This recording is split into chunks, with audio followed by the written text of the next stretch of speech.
आज के टॉपिक में बहुत छोटी सी चीज़ देखेंगे, करंट और वोल्टेज। काम बहुत बड़ा है इसका, क्योंकि हर जगह ये दोनों चीज़ें हमारी इस्तेमाल होती हैं। बीइंग एन इलेक्ट्रिकल इंजीनियर आपको ये चीज़ें पता होनी चाहिए, सब कुछ पता होना चाहिए इनके बारे में। बड़ी छोटी सी चीज़ें हैं, क्या डिफरेंसेस हैं, क्या सिमिलैरिटीज़ हैं, ये सारी चीज़ें हमें पता होनी चाहिए। अब हम आते हैं, सबसे पहले तो देखते हैं कि अच्छा ये जो फंडामेंटल क्वांटिटीज़ है, ये इलेक्ट्रिकल क्वांटिटीज़ जो हमारी हर जगह हमें देखने को मिलती हैं। जब हम अपना करियर स्टार्ट भी कर रहे होते हैं इलेक्ट्रिकल इंजीनियरिंग में, तब भी हमें पढ़ना है, और नहीं भी पढ़ना है तो कॉमन टर्म्स में ये दोनों चीज़ें हमें कहीं ना कहीं या डेली यूज़ में हमें कहीं ना कहीं सुनने को मिलती हैं।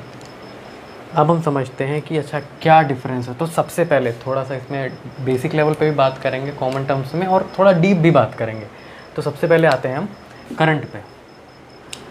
तो करंट जो होता है हमारा, वो बेसिकली फ्लो है। किस चीज़ का फ्लो है? चार्जेस का। इसके ऑपोजिट होता है। तो बेसिकली जब चार्जेस हमारे फ्लो कर रहे होते हैं, मीन्स ट्रैवल कर रहे होते हैं, तब हमारी करंट बह रही होती है, या करंट, उसी पर्टिकुलर फिनोमेना को ही करंट कहते हैं, चार्जेस का ट्रांसफ़र। जबकि वोल्टेज में हमारा कब हमारा जनरेट होगा? जब हमें कुछ डिफरेंस इन चार्ज मिलेगा, डिफरेंस इन पोटेंशियल मिलेगा। सपोज़ अगर दो इलेक्ट्रॉन्स हमारे यहाँ पर रख रखे हैं पास में, तो इन दोनों के बीच में कोई भी डिफरेंस नहीं है चार्जेस का। इट मीन्स कोई भी डिफरेंस नहीं है यहाँ पर पोटेंशियल, इट मीन्स वोल्टेज का कोई भी डिफरेंस नहीं है। बट अगर हम E और 2E के बारे में बात करेंगे, इट मीन्स कि अगर एक इलेक्ट्रॉन और दो इलेक्ट्रॉन है, तो यहाँ पर हमारा कुछ ना कुछ पोटेंशियल एग्जिस्ट करेगा। तो potential is basically the work done, ठीक है। इन दोनों चार्जेस के बीच में जो हमारा वर्क डन हो रहा है, किसमें? तीसरे चार्ज को कहीं पहुंचाने के लिए पर्टिकुलर प्लेस पर, उसको हम क्या कहेंगे? वोल्टेज। जबकि करंट जो है हमारा, उसमें चार्जेस का ही फ्लो हो रहा है। अब जब हमने ये समझ लिया है, तो इसके बाद हम यूनिट के बारे में भी जानते हैं। तो जूल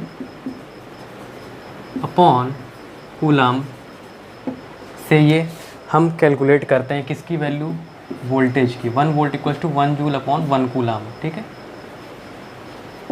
जबकि हम करंट की बात करेंगे, तो current is equal to charge upon time, that is coulomb upon second, that is 1 ampere. ये एम्पियर क्या है? ये होती है हमारी यूनिट, किसकी? करंट की। ये V क्या लिखा हुआ है? वोल्टेज। इसकी यूनिट होती है हमारी वोल्ट, ठीक है। यूनिट के बारे में भी हम समझ लिए। अब ये हम जानते हैं कि कोई एक पर्टिकुलर सर्किट है, उस पर हम कुछ वोल्टेज देंगे, तब हमारा करंट जो है उससे फ्लो होगी। इट मीन्स ये जो है हमारा एंड प्रोडक्ट है, मीन्स ये हमारा रिज़ल्ट है, और ये हमारा कॉज है। ये कारण है हमारा करंट के बहने का। इट मीन्स ये अगर हम इनपुट दे रहे हैं तो करंट फ्लो होगी। इसी पे इसके बाद का क्या पॉइंट आता है हमारा, कि करंट तो हमारी बिना वोल्टेज के नहीं बह सकती, बट वोल्टेज हमारा, करंट अगर ज़ीरो है तब भी हमें शो हो जाएगा। कैसे शो हो जाएगा? हम एक सर्टेन यहाँ पर अगर सोर्स लेते हैं, सपोज 2 वोल्ट का, और इसके अक्रॉस जो कि हमने ओपन सर्किट रख रखा है, और अगर हमने यहाँ पर उंगली लगाई या फिर हमने यहाँ पर वोल्ट मीटर लगाया, तो हमें कितना वोल्टेज यहाँ पर महसूस होगा या मिलेगा? यही सेम 2 वोल्ट का सोर्स हमें महसूस होगा। इट मीन्स, और करंट यहाँ पर हमारी ज़ीरो फ्लो होगी, just because it is open circuit. Open circuit है इसलिए करंट नहीं फ्लो होगी। तो ये हमारा छोटा सा डिफरेंस हो गया करंट और वोल्टेजेस का। इसके बाद हम समझते हैं कि मेजर कैसे किया जाता है। मीन्स अगर हमें मापना है इनको, इन चीज़ों का मेज़रमेंट करना है, पता करना है कि हाँ करंट की वैल्यू कितनी है या वोल्टेज की वैल्यू कितनी है, तो कुछ इंस्ट्रूमेंट होगा जिसकी हेल्प से हम इसकी और इसकी वैल्यू कैलकुलेट करने वाले होंगे। तो उस इंस्ट्रूमेंट को कहते हैं, इन केस ऑफ करंट, जिस चीज़ से हम मेजरमेंट करते हैं करंट का, उसको हम कहते हैं एमीटर या एम्पियर मीटर। Ampere meter. और वोल्टेज नापना, मीन्स पोटेंशियल नापना, पोटेंशियल डिफरेंस नापना, उसका काम हम करते हैं वोल्ट मीटर से। तो ये दोनों डिवाइसेस के नाम भी हमें पता होने चाहिए।